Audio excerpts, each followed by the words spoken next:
आ गए आप।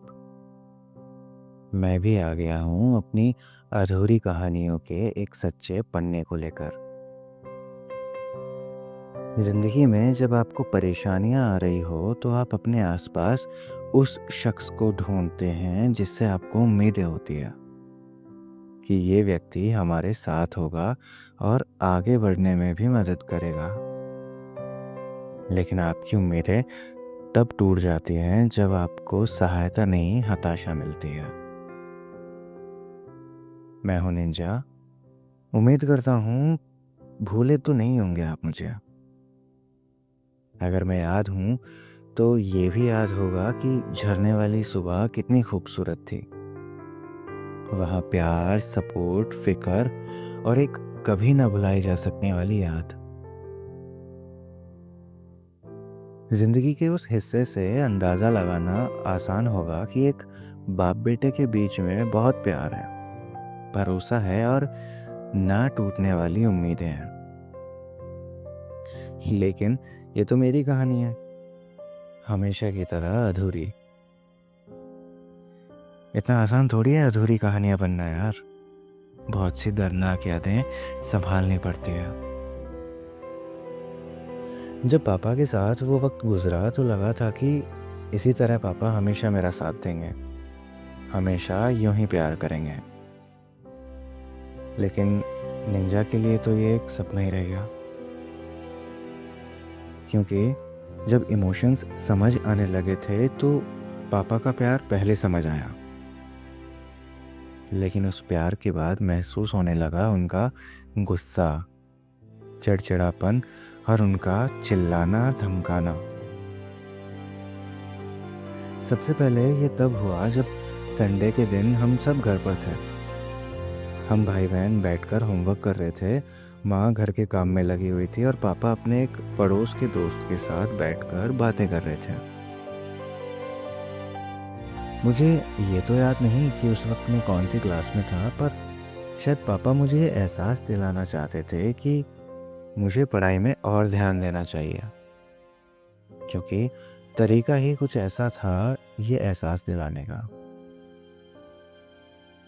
उन्होंने मुझे बुलाया और कहा, मेरे पास बैठ और यहीं पे पढ़। मैं बैठ गया और अपना काम करने लगा। मैं सिर्फ होमवर्क कर रहा था तो पापा ने मुझसे मैथ से रिलेटेड कुछ पूछा। मैं कॉन्फिडेंट था कि मुझे जवाब आता है, लेकिन पापा के सामने मैं थोड़ा सा हिचकिचा गया।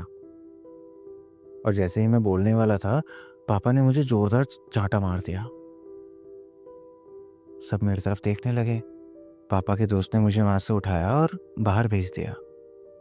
और फिर वो पापा को समझाने लगे तो पापा उल्टा चिल्लाकर बोले कि इतना छोटा सा सवाल नहीं पता इसको, आगे जाकर क्या करेगा ये।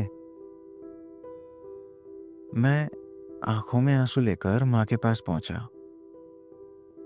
और उनसे लिपट कर रोने लगा।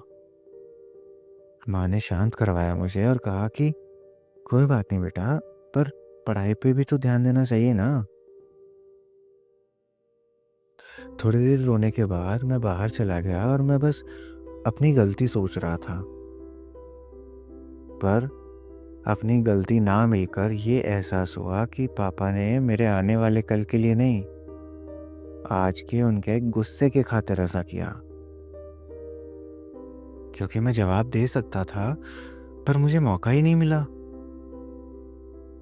उस दिन जो हुआ उसकी वजह से पापा के नाम का प्यार डर में बदल गया। पहले उनका गुस्सा महसूस नहीं किया, पर अब समझ आने लगा था।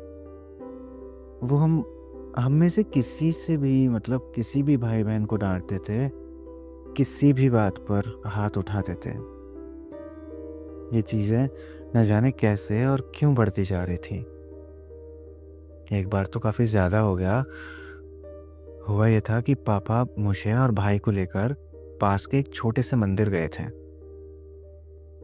वहाँ जाकर पापा ने कहा कि झाड़ू लगानी है, तो पहले पापा ने वहाँ झाड़ू लगाई जहाँ बैठकर पूजा करनी थी। फिर मुझे कहा कि बाकी जगह झाड़ू लगा दे। मैंने झाड़ू ली और लगाने लगा। तो मेरी बस इतनी गलती थी कि जहाँ पापा ने झाड़ू लगाई थी, मैं वहीं से वापस झाड़ू लगाने लगा। ये देखते ही पापा ने गुस्से से मुझ पर चिल्लाकर थप्पड़ मारा और मुझे पीछे गर्दन से पकड़कर घसीटते हुए दूसरी तरफ ले गए और चिल्लाते हुए कहने लगे कि साले पागल, इधर से झाड़ू लगानी होती है, ऐसे झाड़ू लगानी होती है। मैं वहाँ मंदिर में रोते हुए झाड़ू लगा रहा था और मेरे आंसू जमीन पर अपने निशान छोड़ रहे थे। पता नहीं पापा से ऐसा क्या मैं कहता, कैसे कहता, और मुझे नहीं समझ में आ रहा था कि कैसे पापा के अंदर इतना गुस्सा भर गया था, कैसे उनके अंदर पिता की भावना नजर नहीं आ रही थी। उनका गुस्सा सिर्फ हम बच्चों पर ही नहीं, पूरे घर पर उतरता था। कभी वहां पर हाथ उठा देते तो कभी दादा दादी से चिल्लाकर बात करते, और हम सब उनके गुस्से का शिकार होते। पहले हम भाई बहन पापा के आने पर खुश हुआ करते थे, उनके पास जाकर बैठते थे और वो भी हमसे प्यार से बात करते थे। लेकिन अब पापा के नाम का डर ऐसा बैठ गया था हमारे अंदर कि उनके आते ही हम सब उनसे डर के भाग जाया करते थे, माँ या दादी के पास चले जाते थे, ये सोचकर कि कहीं फिर किसी बात पर मार न पड़ जाए। मेरे पापा के लिए उनका गुस्सा हमेशा सबसे आगे रहा। उनके गुस्से के सामने उन्होंने अपने बच्चों का भविष्य दांव पर लगा दिया, उनके सपनों को अधूरा छोड़ दिया।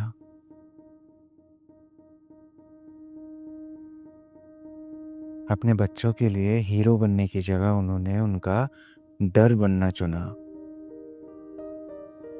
जहाँ पर पापा नौकरी करते थे, वहाँ भी गुस्से में झगड़ा करके नौकरी छोड़ दी और गांव आकर एक छोटा सा सैलून चलाने लगे। उनके लिए अपनी सरकारी नौकरी छोड़ना बड़ी बात नहीं लगी। उन्होंने अपने गुस्से की वजह से अपने और अपने बच्चों के भविष्य को अस्त व्यस्त कर दिया। इसका एहसास उन्हें कई सालों बाद हुआ, क्योंकि कहते हैं ना, गुस्से और आंधी से होने वाला नुकसान इनके थम जाने के बाद दिखाई देता है। और वही हुआ। पापा गांव में छोटा सा सैलून चलाते, जिससे कुछ खास आमदनी होती नहीं थी। होती भी कैसे, भला कोई ऐसे व्यक्ति के पास क्यों जाना चाहेगा जो हर वक्त गुस्से में ही रहता है। सैलून से काम नहीं चला तो पिताजी को प्राइवेट नौकरी करने की सूझी। दूर शहर प्राइवेट नौकरी करने पहुंचे। वहां पर कुछ साल नौकरी की, लेकिन कभी घर में सहयोग नहीं दिया। माँ अकेले घर संभाल रही थी, मेहनत मजदूरी करके हम सबकी ज़रूरतें पूरी करती। फिर भी मेरे पापा को ये सब नज़र नहीं आया। वो जब भी घर आते उनका गुस्सा वैसा ही रहता। माँ अगर उनसे घर खर्च के लिए पैसे मांगती तो मारपीट कर देते, खाना फेंक देते। हम में से किसी को भी किसी भी बात के लिए कभी भी पीट देते। ये उनके लिए आम बात थी, और हम बच्चे बस बेचारे बनकर उनको देखते, सहते और झूठी उम्मीद में रहते कि एक दिन पापा का बर्ताव बेहतर होगा और हमें फिर पापा के प्यार की ज़रूरत पड़ेगी। पहले की तरह वो हमें प्यार करेंगे। हर औलाद चाहती है कि उनके माँ बाप उनके लिए वो सब कुछ करें जो उनके लिए ज़रूरी है। वो करते भी हैं, लेकिन हम बच्चों के लिए जो कुछ किया हमारी माँ ने किया। मैं मानता हूँ आप लोगों को ये शिकायत होगी मुझसे कि मैं अपने पिता के बारे में इस तरह की बातें कर रहा हूँ, लेकिन मैं चाहता हूँ कि जो भी बेटा, भाई, बाप इस वीडियो को देखे वो एक बात ज़रूर समझें कि भले ही आप अपने जीवन में सक्सेसफुल ना हो, चलेगा, लेकिन कभी अपने परिवार और बच्चों के लिए अपना प्यार कम मत होने देना। एक खुशहाल ज़िंदगी के लिए सिर्फ पैसा ज़रूरी नहीं है। उस ज़िंदगी में प्यार, सहयोग और भरोसा भी ज़रूरी है, जो हर औलाद अपने पिता से चाहती है। हो सकता है मेरी किसी बात से किसी के जज़्बात को ठेस पहुँची हो, उसके लिए मैं माफ़ी चाहूँगा। मुझे माफ़ कीजिएगा, लेकिन इस कहानी का उद्देश्य बस इतना था कि आप एक बेहतर बाप बनें, ताकि कोई बेटा ये ना कह सके कि मेरे पापा ने मेरे लिए कुछ नहीं किया। मैं हूँ निंजा, और ये था मेरी अधूरी कहानियों का एक और दर्द भरा पन्ना। मैं फिर लौटूंगा अपनी डायरी के अगले पन्ने के साथ, जहां आप जानेंगे कि एक माँ अपने बच्चों के लिए क्या भूमिका निभाती है।